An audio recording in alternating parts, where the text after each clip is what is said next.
We got to talk about the LSU game. So we brought the expert that knows how to talk ball here on the Sooner or Later Sports Show. Hog Media Production presented by Sleeper. That's CK. I'm Jay. Thanks for pulling up here on the YouTube channel and listening wherever podcasts are downloaded and listened to. While you're here, please wipe your feet and like, subscribe, rate, review. Give us 5 stars. You don't think we deserve it? Go ahead and give us 5 anyway and gift it. So we brought Collin Kennedy back. He's becoming, he got a toothbrush in the back now. He's part of the household, part of the family. Can't go nowhere no more. CK, man, how are you doing today, dog? Happy Thanksgiving, my friend. Happy Thanksgiving. You know what? I am thankful for you. I am thankful for the good folks out there that tune into your channel and the CK and J show. We came up with this quasi idea, and in a way, it's kind of taken on a life of its own, even if that's because everyone just makes fun of us for talking a little too much football. I'm thankful for that. Yes. I'm thankful for this beautiful sport. And again, I'm glad we get to do this stuff, especially at this time of the year. So can't wait for the LSU game coming up this weekend. Even if it is a little anticlimactic, more on that in a second. It really is. Yeah, no. I am thankful for you as well. Happy Thanksgiving, and thankful for you coming in and joining and talking ball with me. And I love that the fact that every time I go on the 247 board and you post it like, dude, y'all really went for an hour and a half. Wait, you really went for an hour? I'm like, we just started to get into conversation, and you start to theory craft, and that stuff happens. And that's the best part about this beautiful game, as you mentioned, is that there's so many things to talk about. And so we're going to get into that. We're going to talk about the LSU game. I do want to touch on a little bit of recruiting because we've seen these multiple flips. Please make sure you go tune over there to the Sooners Illustrated channel, where CK is always talking recruiting every Thursday. Do y'all have a Thanksgiving episode coming out today? We dropped a recruiting podcast episode today. So that being Wednesday, I think this show is going to come out on Thursday. I don't know what's going on. It's okay. It's your holiday prep, so you don't know what day it is either. Exact same. So yes, Wednesday's episode is up. Go watch it. I haven't got a chance to watch it because I was doing holiday prep all day on Wednesday. So perfect. We'll do that. Biggest thing though is Oklahoma pulled out a win against Missouri in a very more dominant fashion than people realize, while at the same time, non-garbage time. It wasn't like if you Stat Award, Parker Fleming, who always drops the advanced numbers and asked, did we really get beat that bad? The margins weren't huge, but you could tell it was a dominant because Missouri is a team that runs the ball very, very, very good. The number one running back in the country, the best tandem in college football, and they couldn't even get to 100 yards against us combined. Hell, John Mateer outran Ahmad Hardy in this game. That tells you everything you need to know, 60 to 57. So, and that's even adjusted after you take sacks out. That's not even his actual gross yards. Even more wild if you really think about it. So, CK, when now that game, the dust has settled and we're preparing for LSU, I'm going to be honest, I think this game should be a replica of that one. There's really no excuse for it not to be. How'd you feel about the way this team has performed? Because we know the defense is great, but how are you feeling about them? Yeah, I mean, look, I think that between that game and this game coming up this weekend, it really does feel like the first 1 to 17 points is going to win every Oklahoma football contest from here on out. Because, you mentioned it. They took the best rushing offense in the SEC. They took a rushing offense that was averaging more than 240 yards a game. And if I remember correctly, I don't know that Ahmad Hardy even really had a yard in the second half of play. They had 0 net yards. They had 9 gross yards, but Bo's sacks were -9 yards. They finished with 0 rushing yards in net. 0 rushing yards in the second half. That 9 is wild. rushing attempts. So that was the other thing too, man. It's like they took that rushing offense and they forced Mizzou to throw the ball. And I know that sounds like a pretty simple sentence, but when you are able to take ranked teams out of their own tendencies to that degree, that's a problem for everybody. That's a real problem. And I think coming up this weekend, you're facing another team that there are clear tendencies. We know that LSU at times this season has struggled to run the football. They're dealing, our Matt Zenitz at CBS Sports reported today that Van Buren is going to get the start. That decision has been made, and Nussmeier was ruled out on the availability report tonight. So you kind of know what you're getting in the Tigers, and we talked about it a little bit with Tennessee and Alabama and then Mizzou. It's like a one-dimensional football team. It's an uphill battle to beat Oklahoma. If you lean on one aspect of the game, you're really going to have to find some sort of unique winning recipe to counter this Oklahoma defense. And so far, it's been really hard for their opponents to do that. Yeah. Whether that's on the road or at home. And I think that's huge, man. Not just obviously coming up this weekend, but moving forward into what could be a postseason bid. Yeah, and it's funny because going into this season, and my prediction for the year was this was going to be a playoff implication game for us if we do what we're supposed to do. If we handle business, if we play the way we're supposed to, we'll be fighting LSU for a spot. And the good thing for us is if we lose, it'll be okay. 9-3, the gauntlet will be amazing, and we survived it, and we will be in heavy consideration for an at-large bid because we played so many tough teams. Well, that didn't happen. LSU is awful right now. They're hurt. Everything's falling apart. They have fired their coach. Everybody's pets' heads are falling off. You name it, it's going bad for them right now. And based upon the conversations I've seen running around on social media, you know what, Collin, let me point this out. As I mentioned about the conversation around social media, I've never seen a team or a fan base concede so damn fast in my life than I've seen with LSU fans over the last week. Like they have literally said, I've seen some of the most trash talkingest accounts say, yeah, y'all gonna walk into that room with that knife. We're gonna be laying on the ground already in our own blood anyway.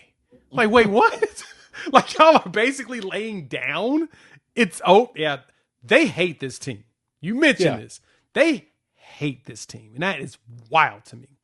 Yeah, to your point, I think that it is crazy to think back and say, if I would have told you months ago before the start of the season, if I would have looked at you and said, hey, man, Oklahoma's going to play LSU with a bid for the college football playoff on the line, you would have looked at me and said, oh, man, that's going to be an all-out brawl. Two of the best teams in the SEC, maybe two of the best teams in the country. Maybe LSU's fighting for a shot at the SEC title. Oklahoma, that's a premier matchup on rivalry weekend. And I maybe would have cut you off and said, hey, LSU's actually not only going to be a complete shell of itself, falling apart, losing people left and right, having fired not only their head coach, their offensive coordinator. If I would have looked to you in the middle of all of that and said everything I just said, but then say, and by the way, the Tigers fan base hates this team. Like, it is very clear. You're not just playing a team that is struggling internally. They are struggling externally to a degree. I don't know that I've seen something like this before. I mean, we were joking about it before. You and I have both seen LSU fans, LSU reporters, just LSU people in general, dogging this team, dragging them through the mud to the degree of like, I mean, again, we've talked about this. I try not to tune into too many other shows so that my opinions don't get formulated by others. Yep. But I saw the viral rant from T-Bob on Gabe and Teddy's show. Boy. Man. That is, and here's the thing. He didn't say one lie. He didn't say one lie about it either, right? So I'll say this. I hate it. I hate it for LSU. It sucks that a program that proud is in the mud like this. But I'm not only curious for your take on it. I am curious if you think that helps or hurts Oklahoma going into this setting. Ooh, that's a good one. It's a good one because first off, yeah, one, they do hate this team. They don't expect this team to be any good. I remember at the beginning of the season, the LSU reporters were saying they spent 20-something million dollars in the portal to build this roster. They lost basically all of their starting offensive linemen going into the season. And, that's something that we didn't take in consideration, even though more so last year, truth be told, they had 4 dudes go to the NFL and we didn't really feel like that line was that good. Yeah. We all had questions about that line. Is that line actually as good as advertised? And they lost 4 dudes to the NFL with Will Campbell going number 4. Then you look at them this year, okay, replacing the whole line, but they should have some dudes better, possibly. Like one of their top backups left because he had no chance of playing. Lance Hurd, starting, tackle there, Tennessee. Hell, Oklahoma was looking at him. He had to bounce because he wasn't going to go in the game. But then you think about it, like Texas had the same problem. Like they replaced all those linemen, and you start to notice that as the season started, it's like, oh yeah, they're struggling. Like this is not very good for them. Now they're getting better as we go, but the biggest thing for LSU is they're not even healthy. It's that bad. CK, I would have never guessed that it'd be this awful for them this fast.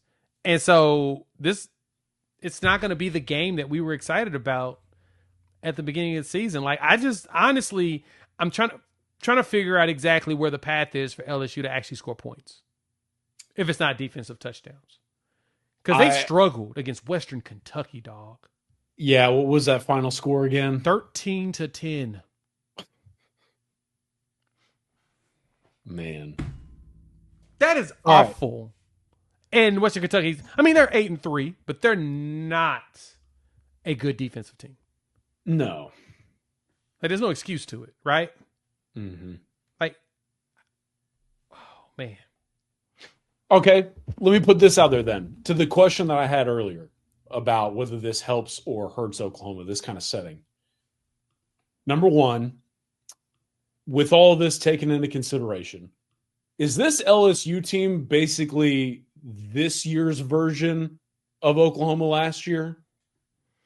And number two, because keep in mind, everything from everyone getting hurt, especially on the offensive line, to a coordinator change, to, I don't know, Bauer, Sharp, and Nick Anderson are on this football team, and Nick Anderson is hurt. There's a lot of similarities. But number two, could this LSU team that might be a little bit similar because they do have talent, could this kind of end up being like the Oklahoma-Alabama game last year, except in this world, it's LSU trying to play the role of Oklahoma while playing against Oklahoma? You know what I mean? Like, so I am picking up what you are putting down. And I'm not saying that's what's going to happen either. Smell what the Rock is cooking. But the problem is I don't see a path of them cooking to do that because Caden Durham is hurt. Of course, Harlem is a very good running back. But I like him a lot, yeah. I think the big difference I'll put it this way. We demolished Maine before we played Bama. We ran for 200-something yards. Shout out to Javonte Barnes. They couldn't figure it out against Western Kentucky, dog. That told me all I need to know. Yeah. Here's the way I look at it. Caden Durham is probable as of tonight's availability report. Yep. If he plays in this game with a Harlem Berry, I think those are two running backs that you and I talk about this a lot.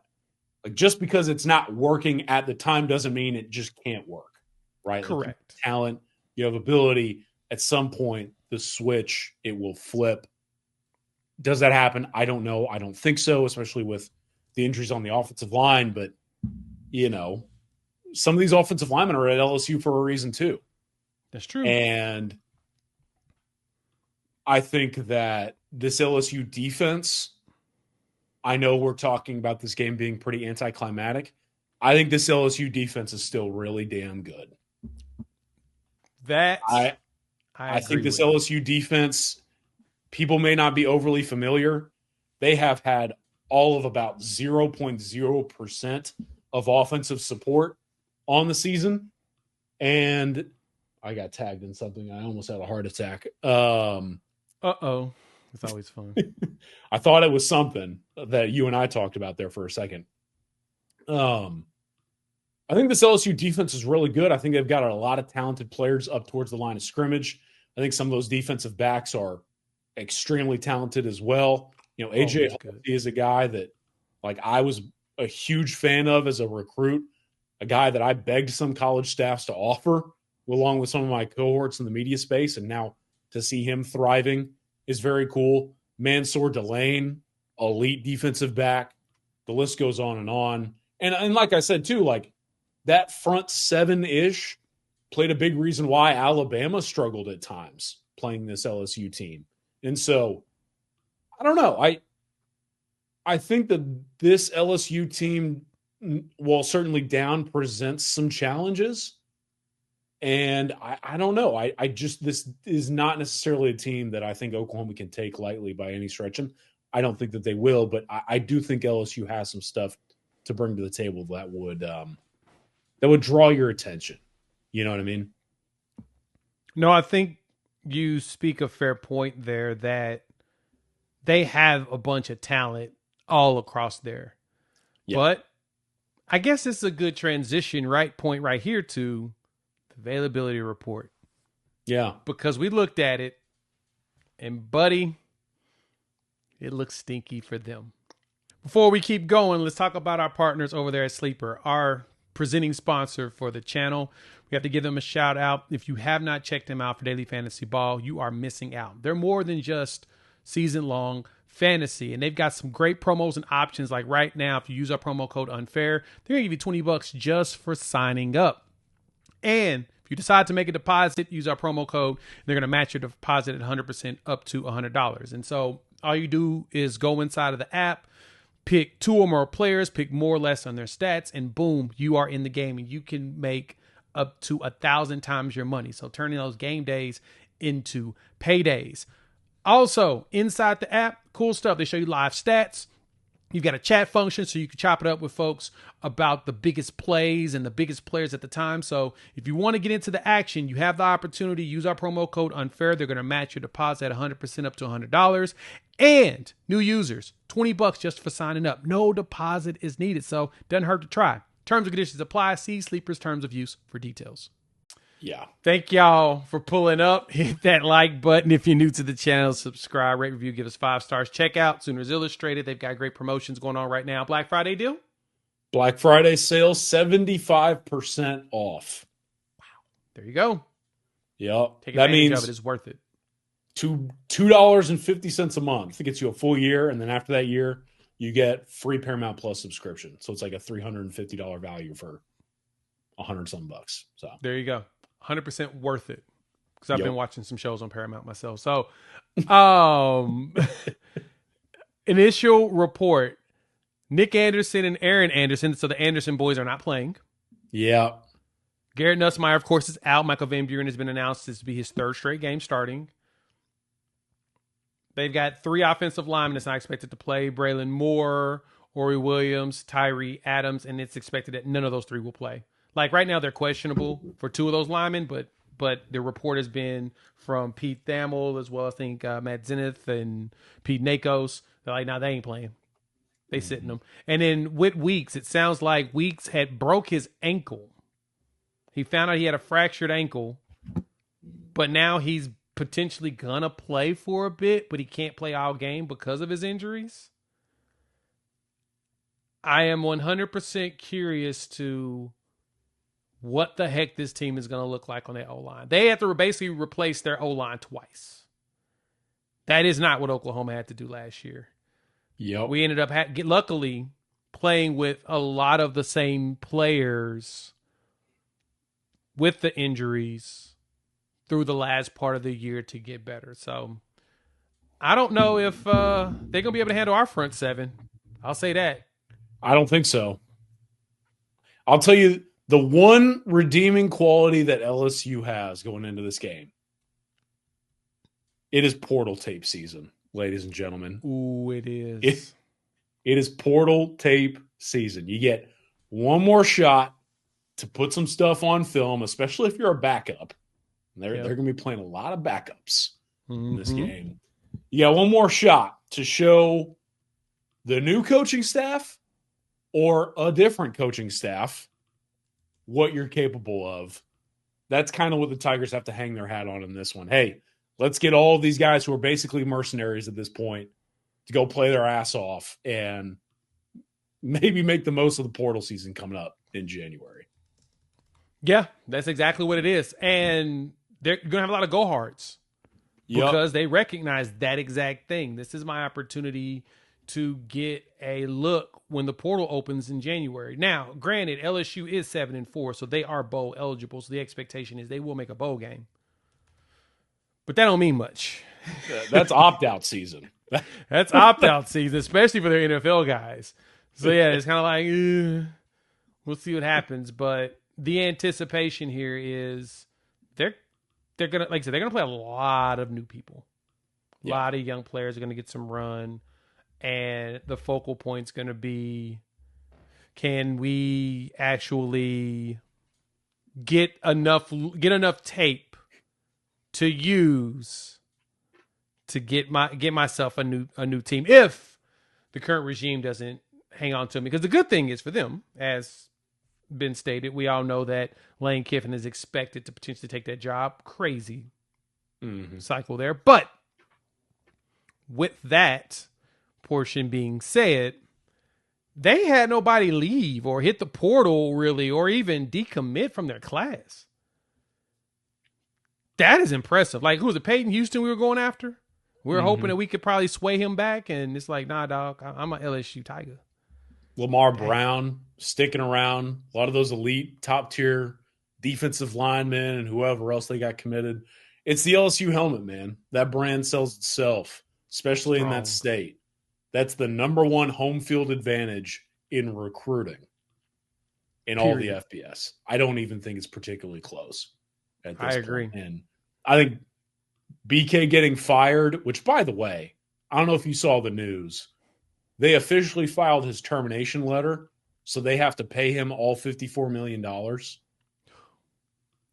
Could you imagine, as you and I being grown men, getting a letter saying, hey, we're going to give you $54 million the day before Thanksgiving? Oh, I'm the most joyous person at the table that next day. I'm like, hey, I'm thankful for the Lamborghini we're going to buy tomorrow. You know, it's funny you say that.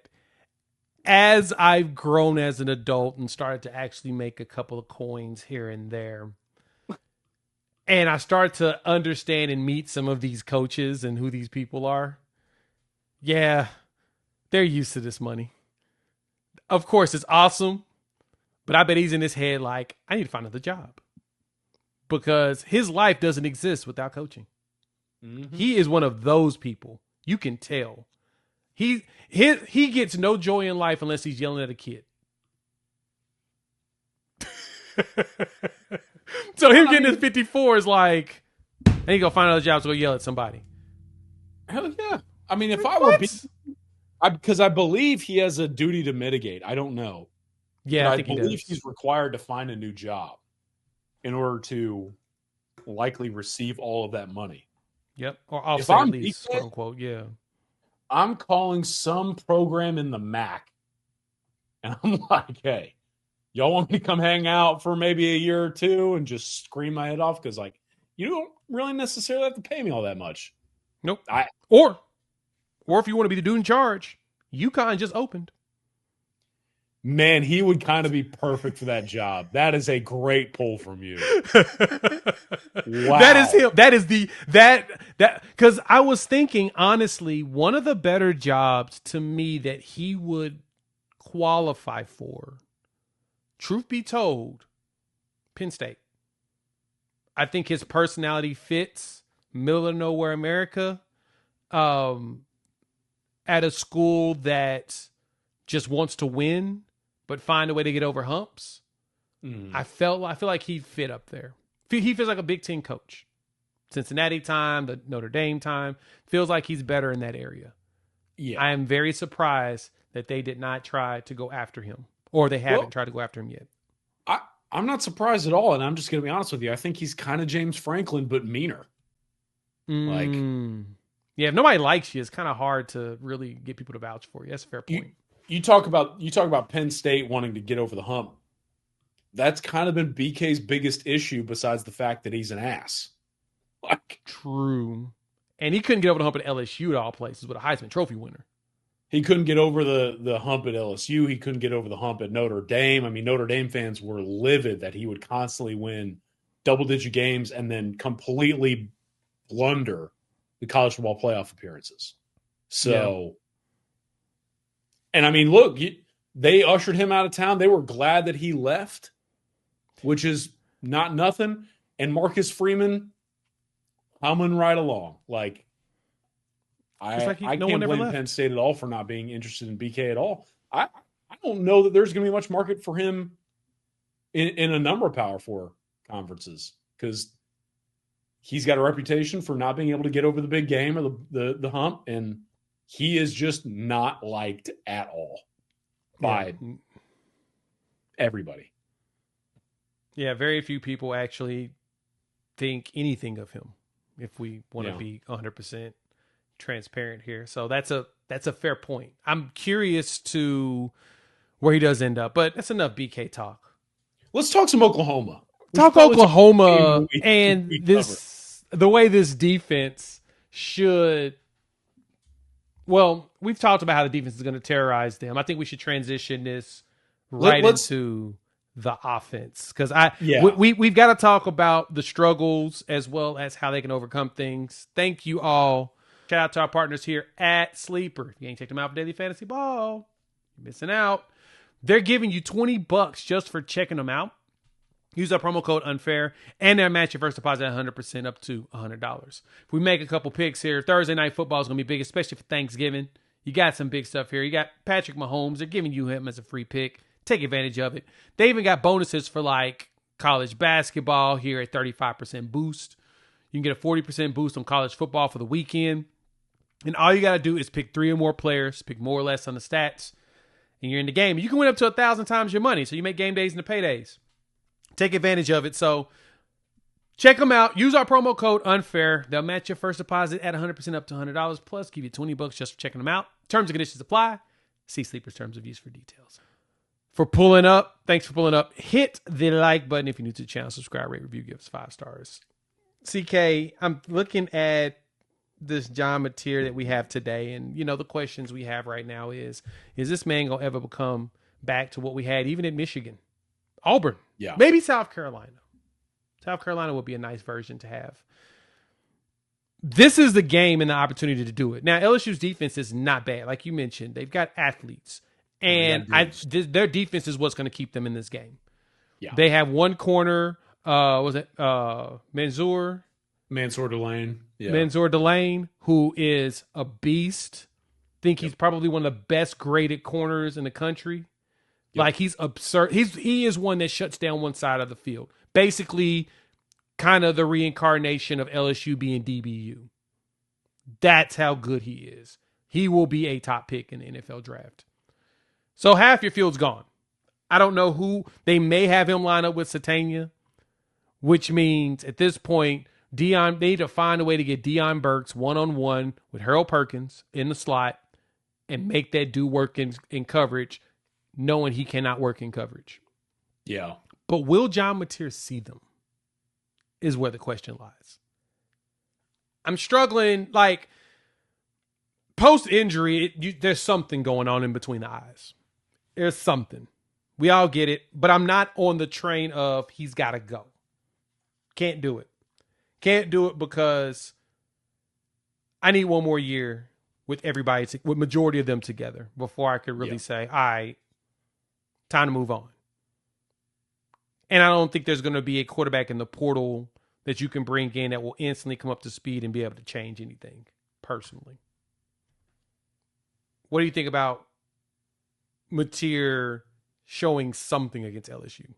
No, I mean, I think that he has to, and I think that Oklahoma has told you repeatedly in the buildup over the course of this week, their plan is to get him going in a similar manner to the player you saw earlier on in the season.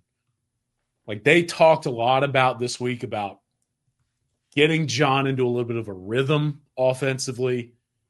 There was talk about, hey, maybe let's just look to the checkdowns. Let's look down low, see what the defense is providing, and it's not the worst thing in the world to try to stay on schedule, put the ball in the hands of a playmaker, see if we can't get 4 yards. I think that's their headspace going into this game. I think that, to your point, they understand LSU's defensive backs are talented. The Tigers have one of the best corners in the country. They've got some safeties that I think are dudes. They have guys at the mid-skill who can fly around the football field. It's going to be hard, again, to navigate traffic from one sideline to the other. And that's what John's biggest struggle has been, right?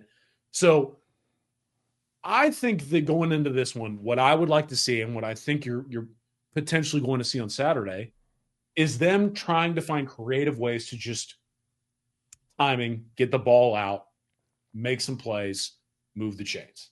I think that you could see a lot of screens, passes out into the flats, things of that nature. I mean, again, I talked about this in the aftermath of the Missouri game. They targeted the first level of the field a ton. I know, obviously, Isaiah Satania's 87-yard touchdown goes down as an explosive play. That was John Mateer flicking the ball out and Isaiah just track speeding downfield when Mizzou, I believe, is in man coverage and there's literally no one there. So that's, for me, what I believe not only Oklahoma will look like coming up this weekend. That's what I think they plan to do to get John back into form. And I also think they're looking at him going, hey, man, everyone in our running back room is just not at 100%.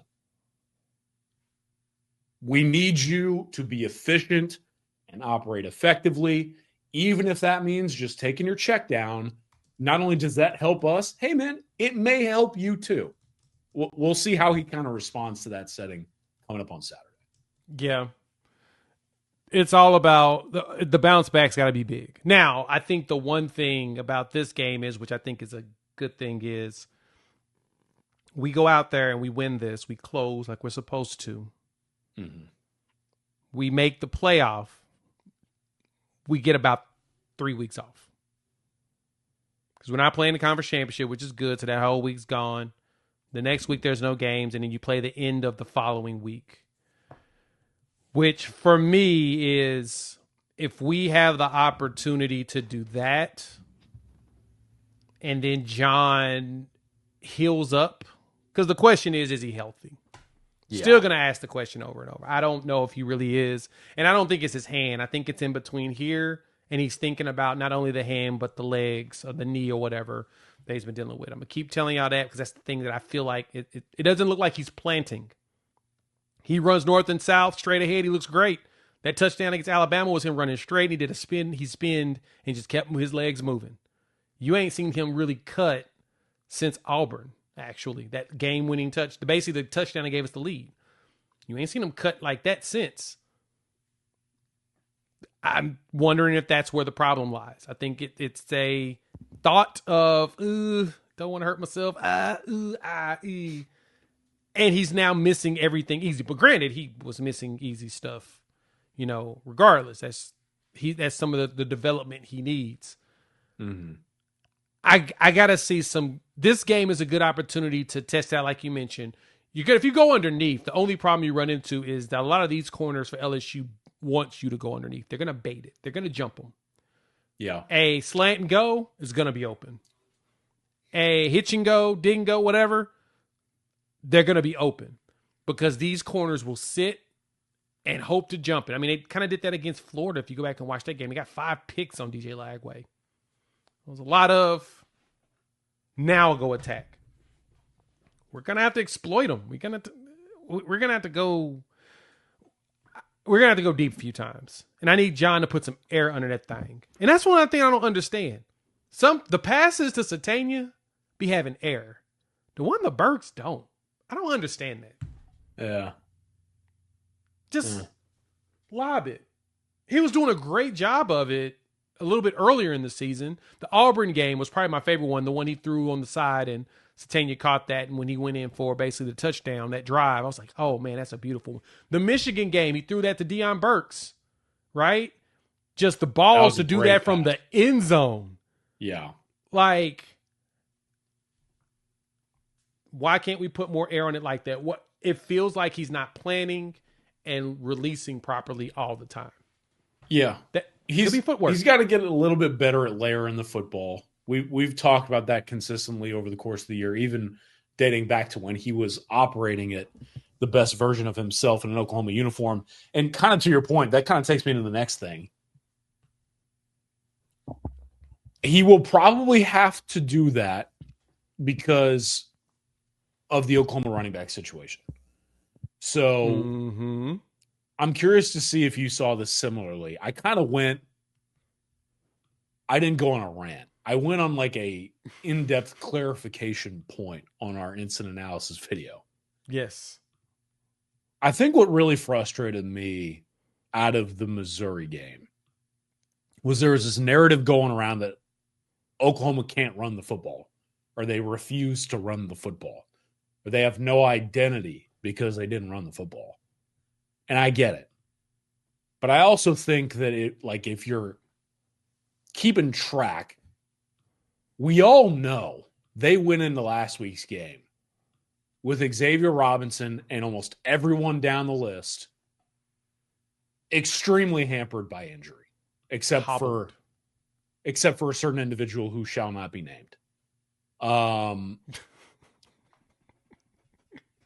Fair point. Fair. I was very passionate about this after the Missouri game. I don't know how you can have those conversations while willingly knowing they went into that game last week, clearly saying we have got to protect these running backs. They had to. They clearly had Xavier Robinson on a pitch count. Clearly. And, I mean, the guy played on a sprained knee. And by the way, that guy playing on a sprained knee and they didn't sub him, what does that tell you about the rest of the state of the running back room? It's not great.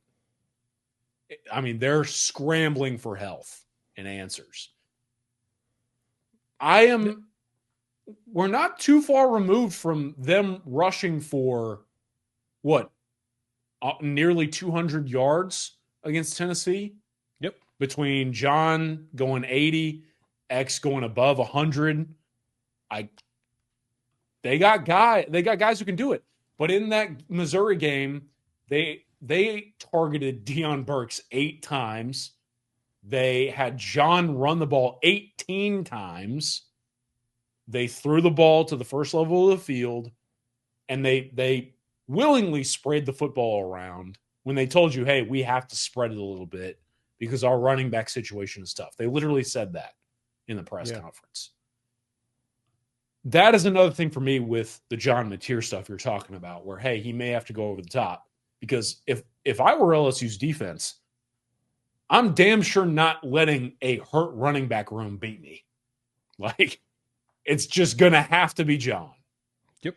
And so I not only think that's what's to be expected on the other side, until further notice, unless Xavier Robinson's sprained knee has just suddenly completely healed and the health bar is back to 100%, I mean, it could be more of the same.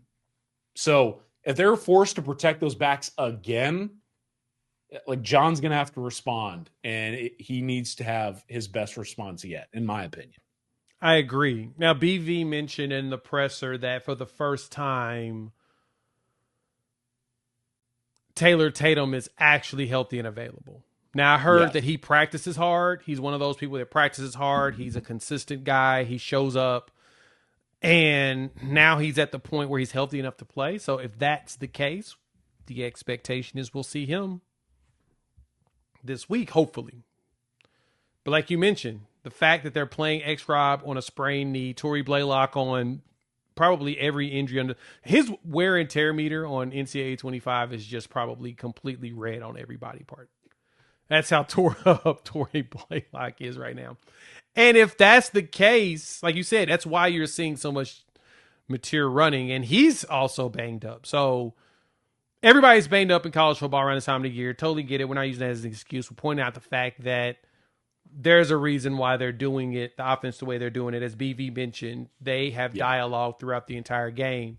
And it truly appears that not only are they on a pitch count with X-Rob as far as handouts go, but it feels like they're just on an overall pitch count on how they want the offense to operate right now. They're like, look, just go out there and don't be healthy and win the game. We're not trying to blow anybody out. We're not trying to just go, balls to the wall against anyone. We just want you to go out there and win.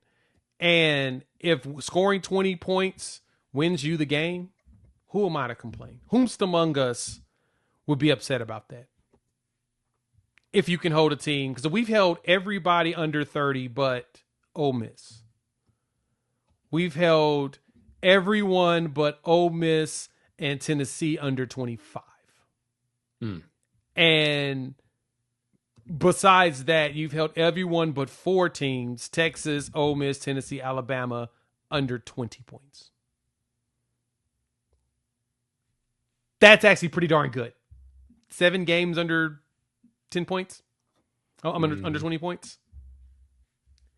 Don't think I can complain about that whatsoever. So now the question is, well, I mean, the expectation is we should do it again in this game because it's really hard to talk about LSU's offense and actually say anything truly nice because they are struggling. They're bad. Yeah. They're bad. They're in a very bad situation right now, and they're just waiting on their new coach to show up. Lane Kiffin changed the game for them, but offensively, can Taylor Tatum change things for this offense if healthy? Yeah.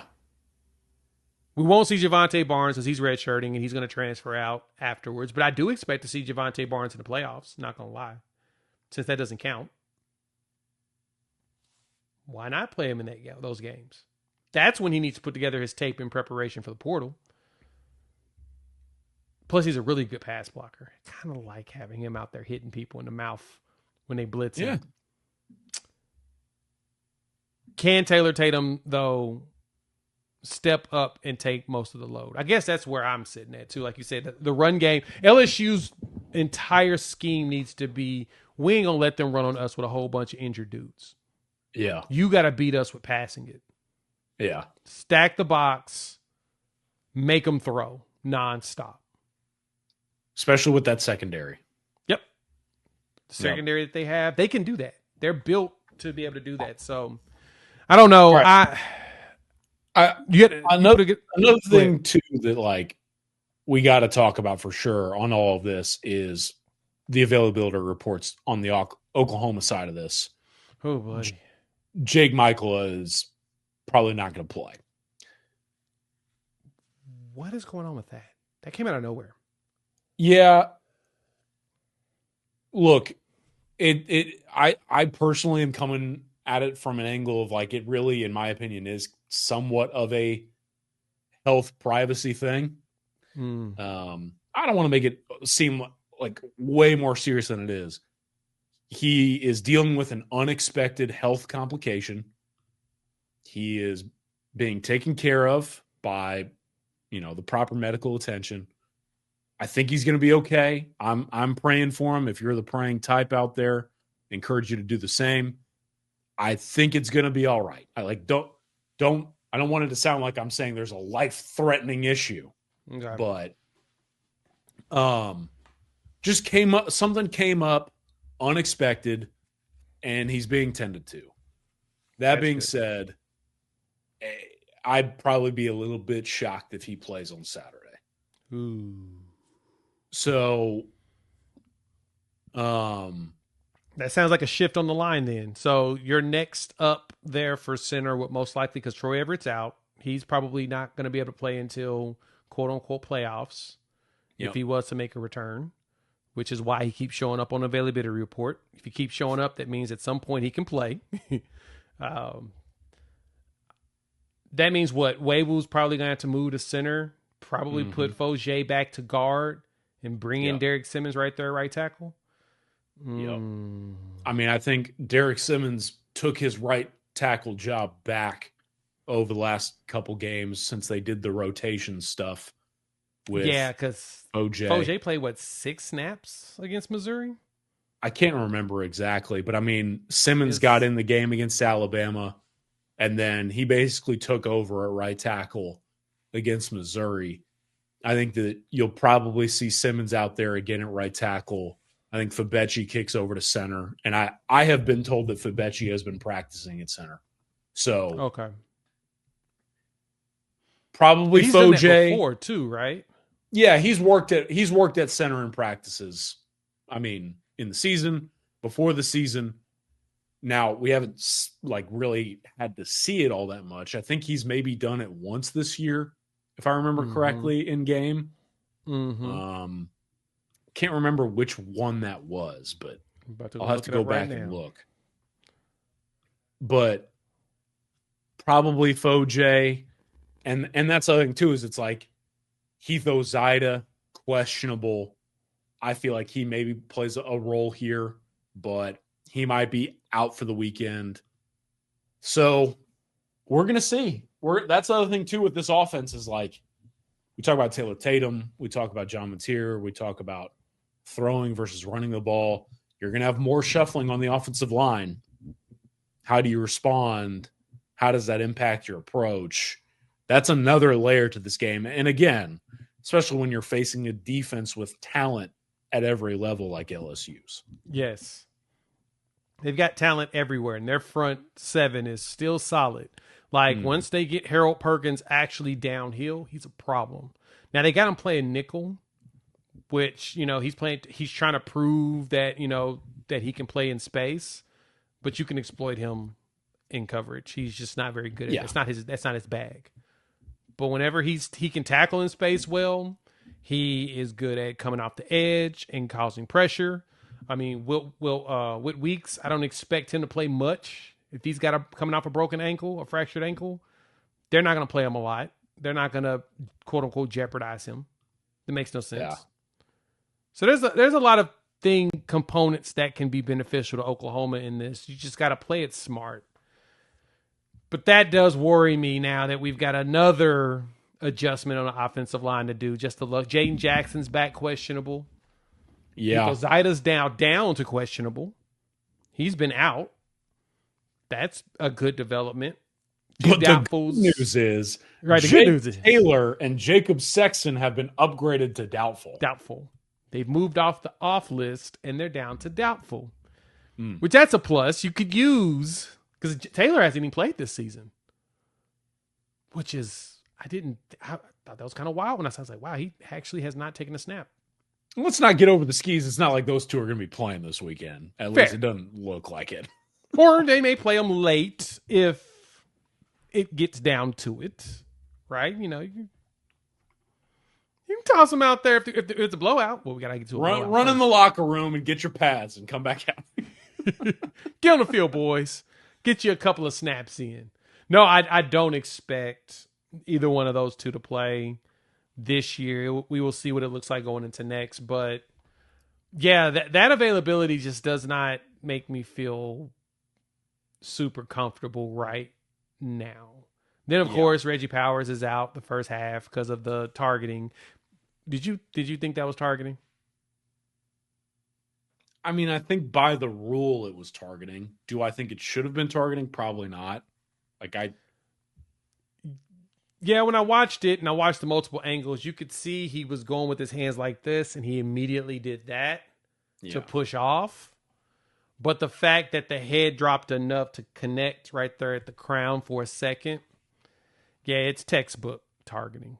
I did think it was a soft call, but the way we talked about it up in the press box was he was not targeting, but the rule book is gonna say he was. Yeah, you know what I mean. He was not targeting, but they're gonna look at the verbiage of the call and be like, oh, well, that's what he did. And it's like, well, like let's talk football and not flags. I don't know. I hate it for him. I don't think it should have been. I thought it was a soft call too. But. Yeah, that was kind of soft. But the good thing though for Oklahoma is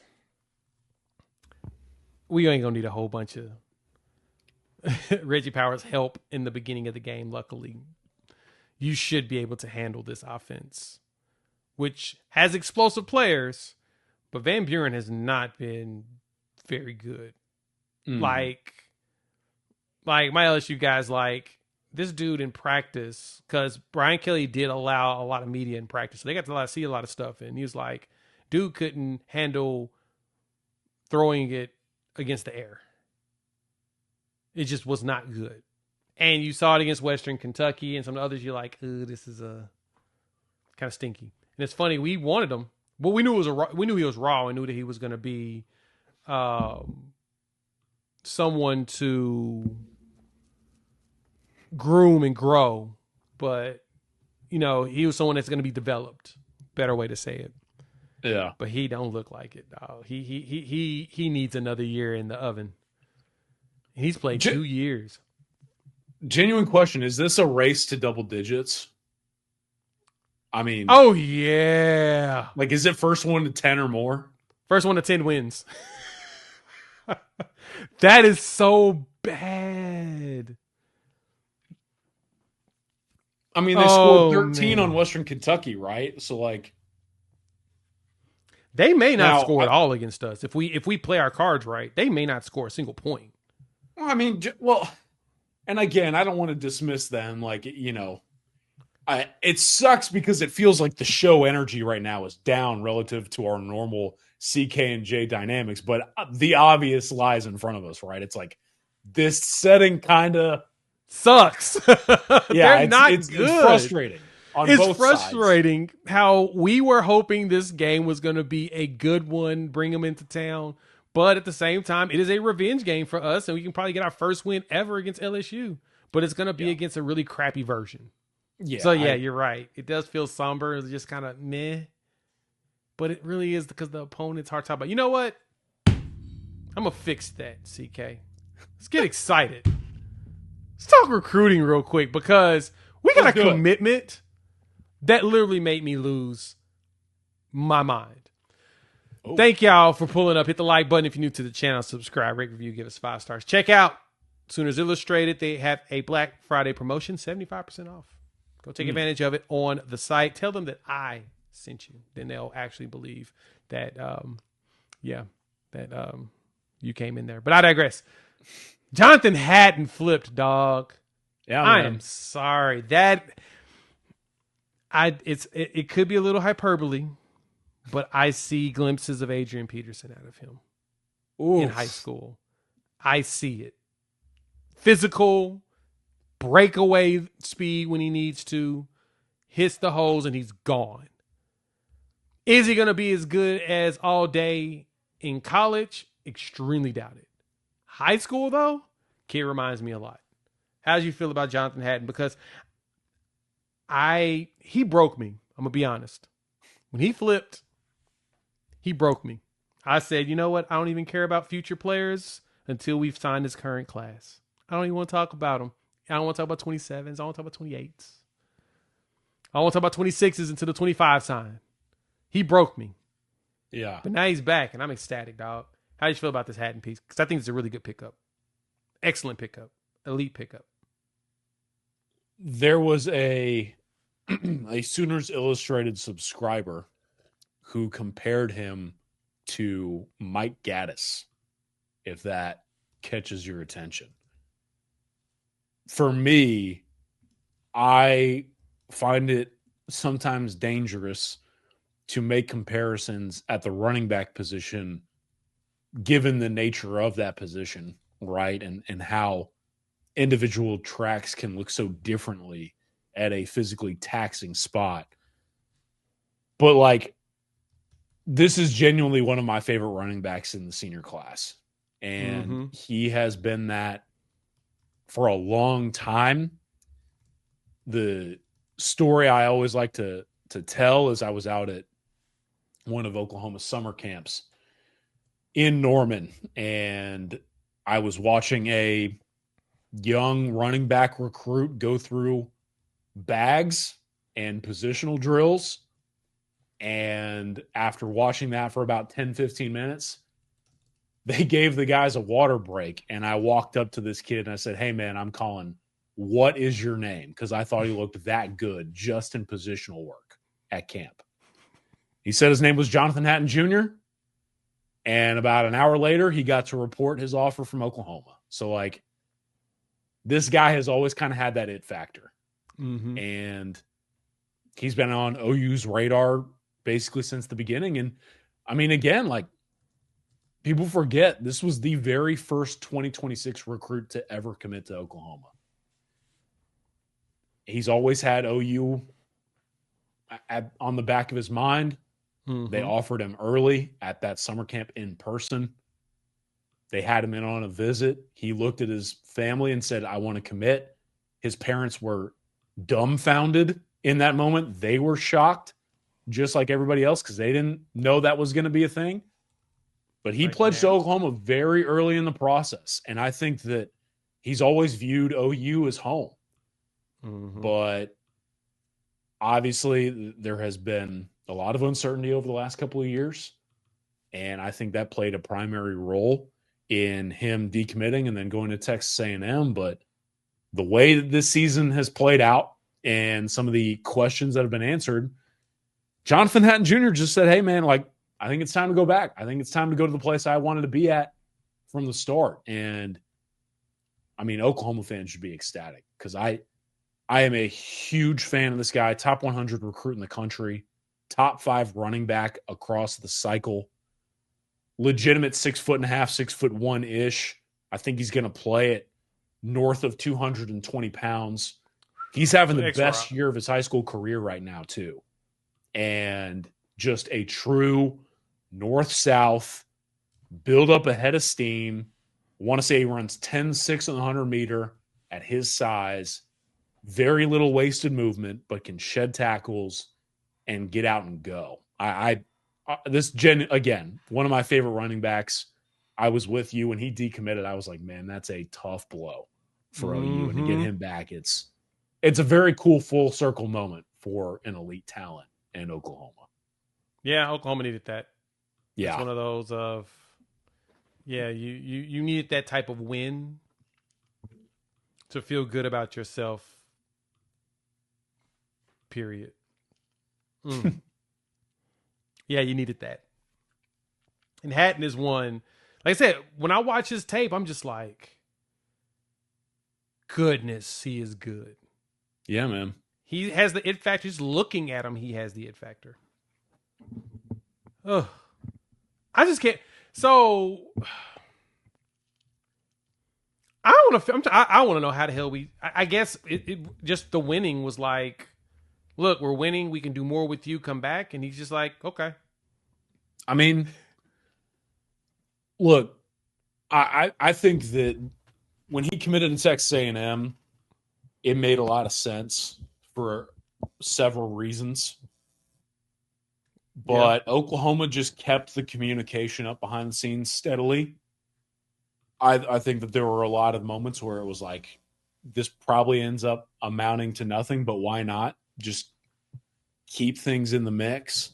Mm-hmm. And then when you kind of address a lot of concerns and you show some stability and you show opportunity too. I mean, I think this guy legitimately feels like he's going to step in at a place that he cares about and have a chance to play. And I think he would be right in that line of thinking. And I think he has the skill set and the mentality to have what it takes to provide that type of impact. And so I think Oklahoma leaned into that too. I think that conversations over the last couple months really hammered home like, hey, man, you see what we're doing. You see what we're building. You see what running backs are capable of within this offense. A guy like Xavier Robinson, maybe a little bit similar to you. There's success to be had. There is opportunity at a place that you called home once. go ahead and run it back.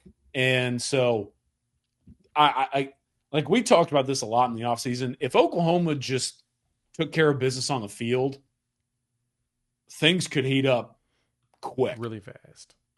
And I think Hatton is just one layer to these several stakes in the fire that they've had over the last few months and will continue to have over the next couple of weeks.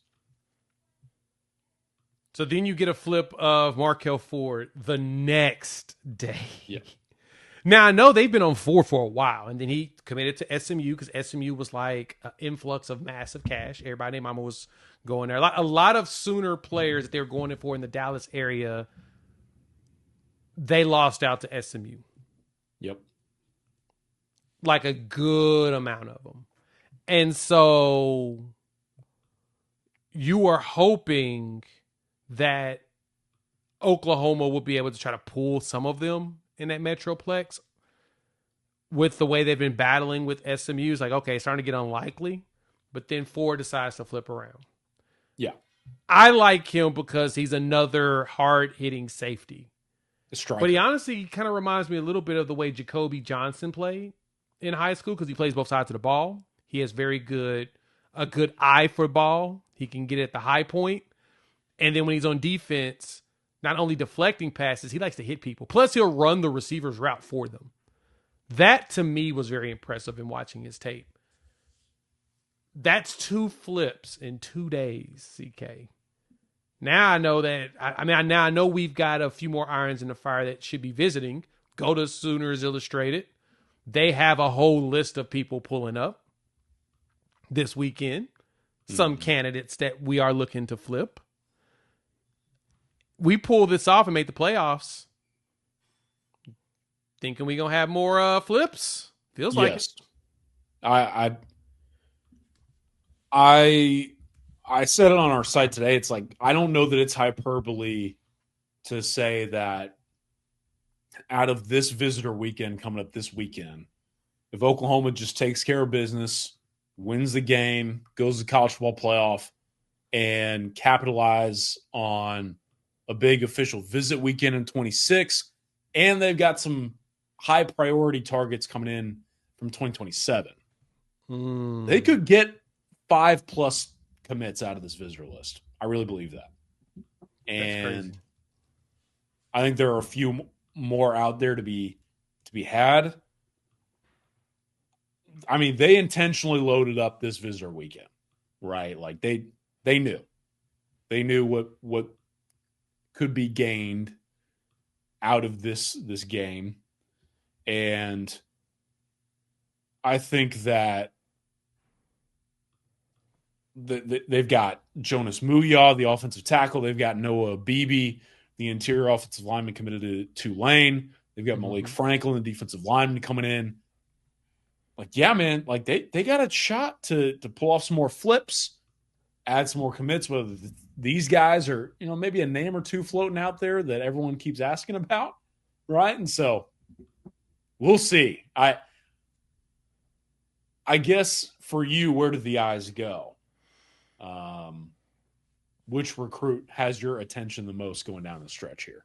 The one that's got me is still Jayden Petit. I've been watching him for so long. It was him and was it Milan, the other wide receiver?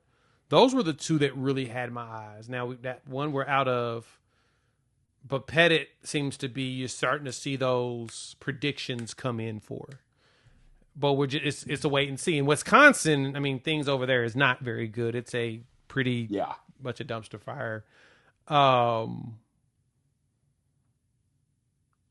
That's the one that I'm intrigued the most by because he's another additional big body receiver that could really be a playmaker in this room. Because, I mean, if you get him, that's another 6'4" guy to go with. Carry-on, who's 6'6", Manny Choice, who's 6'4". Jermichael Carter is legitimately 6'2", 6'3". Yep. You're adding that to that room, and you're adding a lot of bigger body dudes that could be essentially playmakers going forward. Can you close, though? Yeah. I guess is the question. So you and I were talking about this a little bit. there is a world where they, this being Oklahoma, potentially go out and get Jonas Muya at offensive tackle, Noah Beebe along the interior offensive line, Dane Bethurst as a linebacker who will visit Nebraska this weekend, Malik Franklin along the defensive line. 4 really, really good players. And yet, if they added all 4 of those guys and they don't get Jayden Petit, I think there will be a large contingent of Oklahoma fans who have a sour taste in their mouth. Yep. And I can't blame them. Now, if they were to miss on Jayden Petit and get those 4 other players, I'd tell you this is one hell of a class. But Jayden Petit alone kind of feels like the cherry on top they're so desperately craving for so many reasons. I mean, dominant football player. The necessary presence at receiver. I was talking about this with one of my buddies in our company. Our scouting team at the top was like, hey, man, Petit looks so damn good. Let's make him a top 100 player. Like, he's that caliber of talent. And he's just, everything about him screams, Oklahoma needs this guy. I think that because he's such a fit too, Petit is such a just nice kid, a genuine, authentic human being. I really do believe we've been put in a situation where the guy is just having a hard time telling somebody no. I think that's where we're at. Does that mean we're legitimately going to have to wait until signing day on December 3rd to see who he actually ends up saying no to? Maybe. I don't know. So, yeah, man. The next few days have a chance to be wild for them, especially in 26. And, I mean, they just added Markel Ford today. They had a Jonathan Hatton Jr. a couple days ago. It's like, on paper, this should all be outstanding. And yet, it's like everyone is on the same page. But what about Jayden Petit? It's kind of funny when you think about it. That's true. He's become the fudge of the hot fudge sundae for everybody. He's the most important part of that. You can't have a hot fudge sundae without the hot fudge, and it feels like he's that dude for this class. Of you can't have this elite class without having this one elite player because it's the one player he's the Fasusi of the class. It feels like. Yeah. I mean, it's great by you because it's like I love ice cream. Period. But a hot fudge sundae without hot fudge is ice cream. And it's like, well, why did you give me a hot fudge sundae if it's just why did you tell me it was going to be a hot fudge sundae if there's no hot fudge there? If you're going to throw nuts on the side of some vanilla ice cream, just say it's vanilla ice cream with nuts. It's okay. I'm fine with that. It's a little caramel. That's cool. But don't lie to me and say it's going to be hot fudge. But that's what it feels like with him because he's what's gotten so many people excited over the last few months. Like when he committed to Wisconsin, so many people were just like, oh my God, fire the staff. They don't know what they're doing, blah, blah, blah. I'm just like, be patient. It's probably something happening. And here we are. Oklahoma's hoping the hot fudge is tucked in the back of the refrigerator. They just had a hard time finding it. You know what I mean? Yes. And that is the hope. And if it works out properly, we'll land them and we'll be excited about that. So recruiting is going to heat up. Early signing day is the 3rd, right? Yeah, and I hate it. I mean, it sucks. It's so early. Dude, Goodness. We're going to wrap the LSU game, and then I'm going to have to be like, oh, season's over. I'm tired, but that was awesome. And then it's going to be like, hey, man, you have to write 26 stories about every single signee. And it's like, awesome. Yep. Awesome. Yep. Awesome. Because it's not going to stop. Because we're at, what, 22 right now, 23? Yeah. And we're about to – the expectation is adding more. And if that's the case – they could be up to 26 to 27 by start of next week. Because you got to think, Noah Beebe, Jonas Muya, Malik Franklin, Dane Bethurst, Jayden Petit. So if they're at 23 currently, oof. That's a lot of work for you, man. That's almost – yeah, it could be 30. Yeah, 23 now. You could be tapping on 30. I wonder why they're taking such a big class. kind of curious. I got asked that today in the VIP chat, and it's like, I think that they see an opportunity because they'll potentially have a lot of guys coming back for next year. Mm-hmm.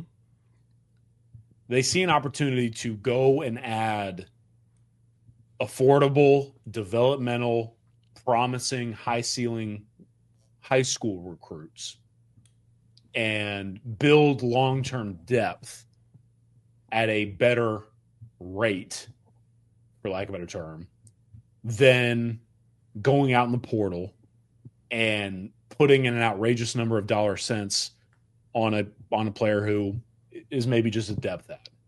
Yeah. And so I think it's the right approach to take, personally. So in other words, you're telling me, not an announcement, anybody, so don't take it this way.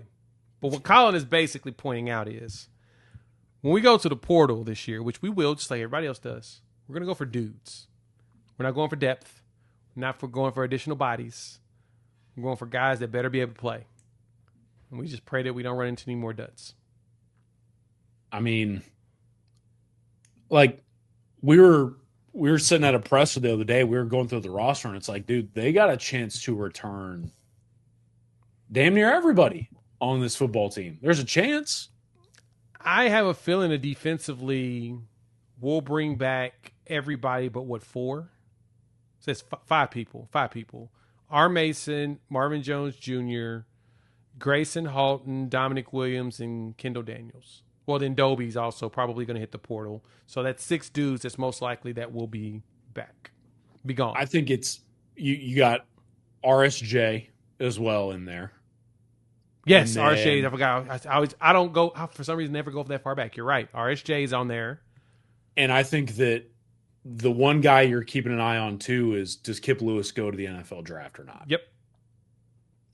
And then outside of that, like you hear rumors or whatever, it's like they've got a chance to retain almost everybody else. And they may have an opportunity to retain Kip Lewis, too. So if you're really breaking it down, if you were potentially to lose Marvin Jones Jr., Dominic Williams, Grayson Halton, Kendall Daniels, Robert Spears Jennings, it's not bad. If you can retain majority of your defense still, most of your rotational pieces on the defensive line will still be there. So you'll have Wine, you'll still have Okoye, Adebaware, and then you'll still have Stone and Jackson. Yeah. And your linebacker, if you keep both your linebackers, oh, God. Keep all 3 of your linebackers with Owen Heineke? Maybe 4 with Samuel Masigo? Yep. All 4 of them. They all 4 should be back. That's the anticipation. And then your corners, Eli and Cortland, both, developing. And you got young players right behind them ready to get in. Jacoby's giving you something now. Gentry. I joked about Gentry. I'm wondering what happened with him. He's been dealing with the shoulder stuff, but does he come back and play? Does he become a coach? But defensively, you're right. You'll have so many come back. Offensively is where the bigger question lies. Because offensively, you're losing, 2 linemen. You're losing Febechi and Derek Simmons. Yep. You're losing Troy Everett to be gone because he's a Troy senior. Everett. Jaron Kanik. Yep. Keontae Lewis. Yep. Deion Burks. Deion Burks. And that's pretty much it. That's it, yeah. So. Oh, Jay Knott, since he technically has to count. And Javonte Barnes. Yeah, right. Will Huggins. Will Huggins. Come on, man. Let's talk production-wise. Yeah, that exactly. But, you see what I'm saying? Like, they got a ton of guys potentially coming back for next year. Now, you got to retain them. You got to do all that, you do all that stuff. Which is what gets costly. Retention is just as expensive as acquisition. So right. They pay dudes that produce before they pay dudes that ain't produced for them yet. But maybe that's why you take a ton of high school bodies, because they're affordable. That is true. Yeah, that's a fair point. I think they're kind of telling you they think they're going to have a shot to bring a lot of people back. Yeah, that's what it feels like now. Yeah, now that I'm seeing that there's been so much heavier investment, because like you pointed out, last year's class only had 18. Yeah. And you spent a lot of your money in the portal getting people. This year, you're not doing that. You're bringing back a lot of your dudes for a big run in 26. And if your line, which will return majority of the players, those that have played a lot of snaps, yeah, you got a chance at a really big run because your schedule is going to be a lot lighter in comparison. A lot of new coaches, a lot of new staffs that you'll be going up against. Potential run on the year? I could see it. Got to go win this weekend, though. Got to win this weekend. Only thing we care about right now is what the heck are you doing this weekend? So we'll wrap up with that. Thank y'all for joining us. Go check out Collin Kennedy over there at Sooners Illustrated. They've got a promo going on right now. And CK, we appreciate you always jumping on here and talking ball. Happy Thanksgiving to all of you and yours. Safe travels to wherever you are celebrating. And if you are not celebrating, I still hope you have an excellent Thursday, especially with people you know and love. Happy Thanksgiving to you and yours, my friend. I am appreciative of you. And again, to all of you out there. And I will say, I apologize for the somewhat sleepy nature of today's show. It is late Wednesday night. We are both stressed and prepping for the holidays.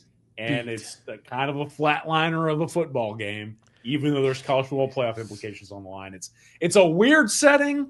I apologize for maybe the energy tonight, but hopefully you guys know it comes from a place of we're ready for tomorrow, and then we're ready for Saturday. Yeah, no need to apologize because, like you said, when you think about the opponent, you're like, man, I'm trying to say nice things, but what can I say really nice? They won't even say nice things about themselves.